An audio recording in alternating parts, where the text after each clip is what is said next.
Hello everyone, आज के इस वीडियो में हम डिस्कस करेंगे एक्सरे डिफ्रैक्शन क्या होता है और साथ में ही हम देखेंगे कि इसका इंस्ट्रूमेंटेशन किस तरह से होता है और एप्लीकेशन क्या होती है एक्सरे डिफ्रैक्शन की। तो सबसे पहले हम देखते हैं कि डिफ्रैक्शन क्या होता है। डिफ्रैक्शन क्या होता है? Basically diffraction is bending of light around the sharp corner of N obstacle. जैसा कि मैंने आपको इलेक्ट्रॉन डिफ्रैक्शन वाले वीडियो में बताया था कि जो हमारे पास में कोई वेव होती है या फिर हमारे पास में जो लाइट होती है, जब वो ट्रेवल करती हुई आती है और यहाँ पे अगर हमारे पास में कोई नेरो जो होती है स्लिट होती है, तो यहाँ से क्या होती है वो फैल जाती है, ठीक है। और हमारे को एक डिफ्लेक्शन पैटर्न दिखाई देता है। तो ये जो फिनोमेना होता है इसको हम क्या कहते हैं? डिफ्लेक्शन कहते हैं। तो एक्सरे डिफ्लेक्शन भी कुछ इस तरह से ही होता है। जो हमारे पास में क्रिस्टल्स होते हैं उसके अंदर क्या होते हैं, बहुत सारे प्लेन होते हैं और उनके बीच में स्पेसिंग होती है। तो वहाँ से भी हमारे पास में क्या होती है, डिफ्लेक्शन हो सकता है, ठीक है। और जो हमारे पास में क्रिस्टल के अंदर एटम्स होते हैं वो भी क्या करते हैं, लाइट को स्केटर्ड कर देते हैं, यानी कि लाइट को जो होता है वेरियस डायरेक्शन के अंदर बिखेर देते हैं, ठीक है। तो उसको हम स्केटरिंग कहते हैं।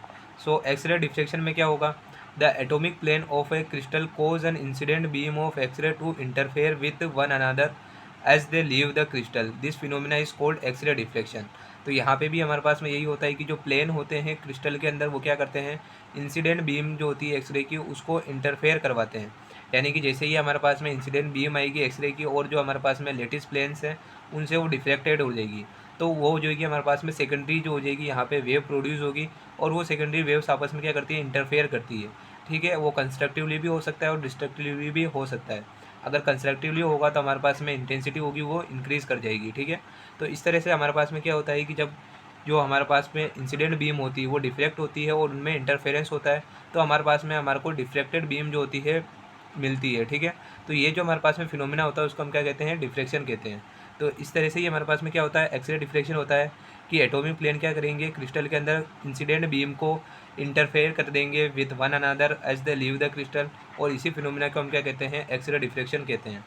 तो अब इसकी हम हिस्ट्री की बात करते हैं। तो सबसे पहले जो एक्सरे थी वो डिस्कवर की गई थी विलियम रोनटंग के द्वारा, ठीक है, इन 1895। और इसके बाद में वॉन लुई ने इन 1912 सजेस्ट किया है कि जो हमारे पास में एक्सरेज होती हैं वो भी डिफ्लेक्ट हो सकती है when pass through a crystal, ठीक है, अगर हम इसको क्रिस्टल से पास करते हैं। और इसके बाद में जो हमारे पास में विलियम फेडरिंच एंड जो पी पी निपिंग थे उन्होंने क्या करा, डिमॉन्स्ट्रेट करा द एक्सरे डिफ्रैक्शन को, ठीक है। तो ये हमारे पास में हिस्ट्री थी। अब इसके बाद में हम बात करते हैं एक्सरे के बारे में, नॉर्मल क्या चीज़ें हमारे को पता होनी चाहिए।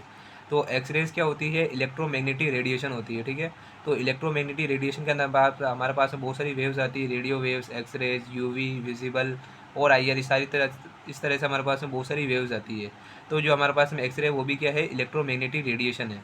और इनकी वेवलेंथ होती है वो किसकी कितने ऑर्डर की होती है, 10⁻⁻10 मीटर, यानी कि एक एंगस्ट्रॉम जो होती है इनकी वेवलेंथ की ऑर्डर होती है, ठीक है। तो इस तरह से अगर इन वेवलेंथ की ऑर्डर की अगर हमारे पास में कोई ऑब्स्टेकल हो जाता है तो वहाँ से ये क्या कर सकती है, डिफ्रैक्ट हो सकती है, ठीक है। तो इसीलिए जो हमारे पास में जो नॉर्मल क्रिस्टल्स होते हैं, the interplanar spacing D in crystal is of the order of 1 angstrom. तो हमारे पास में जो क्रिस्टल्स होते हैं उनके बीच के इंटरप्लेनर डिस्टेंस, ठीक है, क्रिस्टल के अंदर बहुत सारे प्लेन्स होते हैं जो कि एक दूसरे के पैरेलल होते हैं, और उनके बीच में जो स्पेस होती है उसको हम क्या से रिप्रेजेंट करते हैं, डी से रिप्रेजेंट करते हैं।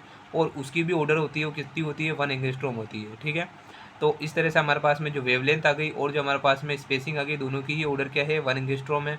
मतलब कि ये एक दूसरे को क्या कर, ये वो हमारे पास में प्लेन से वो क्या कर सकते हैं, जो एक्सरेज है उनको डिफ्लेक्ट कर सकते हैं, ठीक है। Thus both wavelength and interplanar spacing are of same order, so X-rays can be deflected by crystals. अब हम देखते हैं कि जो एक्सरे उनको हम किस तरह से जनरेट कर सकते हैं। X rays are typically generated by bombarding a metal with a high energy electrons, ठीक है। तो हम क्या करेंगे, जो इलेक्ट्रॉन्स है उनको हाई एनर्जी के इलेक्ट्रॉन को बोम्बार्ड करेंगे मेटल के ऊपर, तो हमारे पास में वहाँ पे क्या जनरेट होगी, एक्सरेज जनरेट होगी।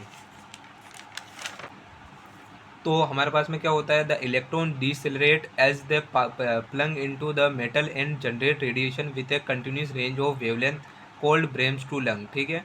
तो यहाँ पर हमारे को ये टर्म जो आती है ब्रेम्स टू लंग, इसको याद रखना है कि ये क्या होती है, एग्जाम में इस पर 1 नंबर में क्वेश्चन पूछा जा सकता है।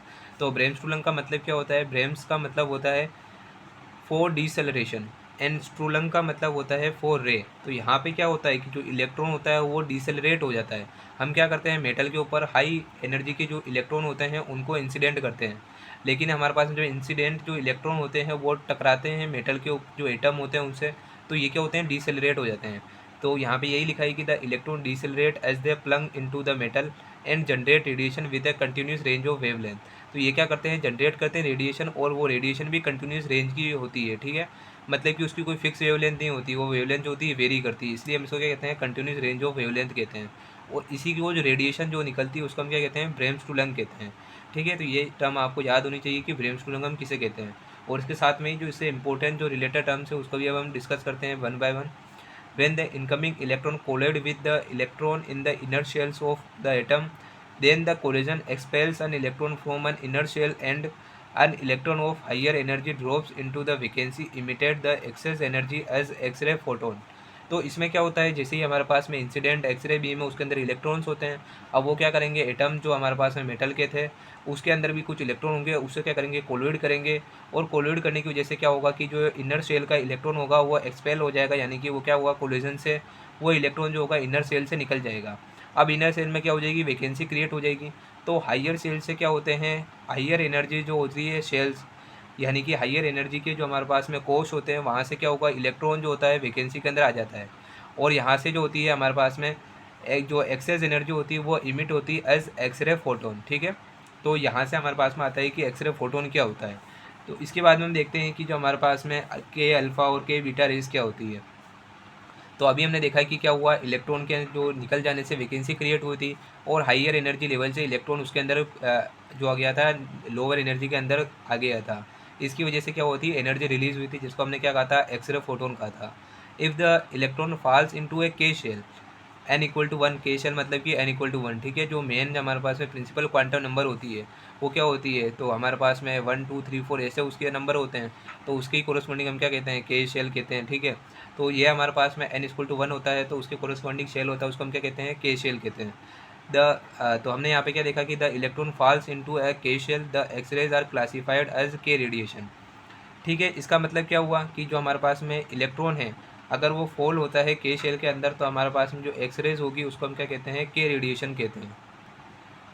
अब इसमें भी हमारे पास में बहुत सारी कंडीशन हो सकती है कि इलेक्ट्रॉन कहाँ से आ रहा है, ठीक है। तो अभी तो हमने कहा है कि केवल अगर इलेक्ट्रॉन के शेल के अंदर आता है तो जो रेडिएशन होगी उसको हम के रेडिएशन कहेंगे। लेकिन अगर इलेक्ट्रॉन फॉल होता है from the L shell to the K shell, मतलब कि अगर एल शेल से के शेल के अंदर आता है तो हमारे पास में जो एक्सरे इमिटेड होगी उसको हम क्या कहेंगे, के अल्फ़ा एक्सरे कहेंगे, ठीक है।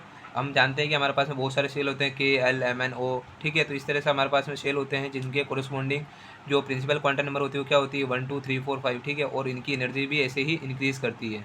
तो अगर हमारे पास में एल शेल से आएगा के शेल के अंदर तो एक्सरे को हम के अल्फ़ा एक्सरे कहेंगे। और सिमिलरली वेन इलेक्ट्रॉन फॉल्स होगा फ्रॉम एम शेल टू के शेल तो जो एक्सरे इमिट होगी उसको हम क्या कहेंगे, के बीटा रेस कहेंगे, ठीक है। अब इसके बाद हम देखते हैं कि जो हमारे पास में पेनिट्रेशन पावर होती है ऑफ एक्सरे की वो किस पे डिपेंड करती है, एनर्जी पे। और इसके कोरस्पॉन्डिंग हमारे पास में दो तरह की एक्सरेज हो सकती है, ठीक है। फर्स्ट होती है हमारे पास में हार्ड एक्सरे और सेकंड होती है हमारे पास में सॉफ्ट एक्सरेज। तो हार्ड एक्सरेज क्या होती है, हार्ड एक्सरेज ऐसी एक्सरेज होती है जिनकी पेनिट्रेशन पावर क्या होती है, हाई होती है। और सॉफ्ट एक्सरेज होती है ऐसी एक्सरेज होती है जिनकी पेनिट्रेशन पावर क्या होती है, लो होती है, ठीक है। तो अभी हमने देखा कि जो हमारे पास में बेसिक टर्मिनोलॉजी थी, जैसे कि ब्रेनस्टूलन क्या होता है, के अल्फ़ा रेज क्या होती है, के बीटा रेज क्या होती है, और हार्ड एक्सरेज क्या होती है, सॉफ्ट एक्सरेज क्या होती है। तो आई होप कि ये सब चीज़ें आपको जो टर्म्स आपको समझ में आई होगी। तो अब हम डिस्कस करते हैं एक्सरे डिफ्रैक्शन के क्या क्या एप्लीकेशंस होते हैं या फिर क्या क्या यूजेस होते हैं, ठीक है।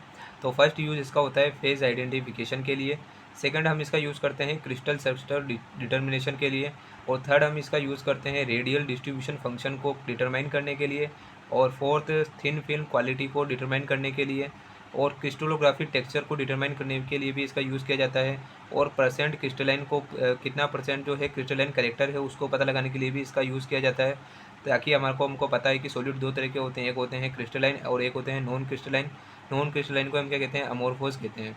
तो इन दोनों में डिफरेंस पता लगाने के लिए भी हम किसका यूज़ करते हैं, एक्सरे डिफ्रैक्शन का यूज़ करते हैं। और क्रिस्टल साइज़ का पता लगाने के लिए भी यूज़ किया जाता है एक्सरे डिफ्रैक्शन का। रेजिडुअल स्ट्रेस या फिर रेजिडुअल स्ट्रेन को पता लगाने के लिए किया जाता है। और डिफेक्ट स्टडीज़ के लिए भी एक्सरे डिफ्रैक्शन का यूज़ किया जाता है। और in situ analysis like phase transitions, thermal expansions and coefficients को पता लगाने के लिए भी एक्सरे डिफ्रैक्शन का यूज़ किया जाता है। इसके साथ ही सुपर लेटिस स्ट्रक्चर को डिटरमाइन करने के लिए भी एक्सरे डिफ्रैक्शन का यूज़ किया जाता है।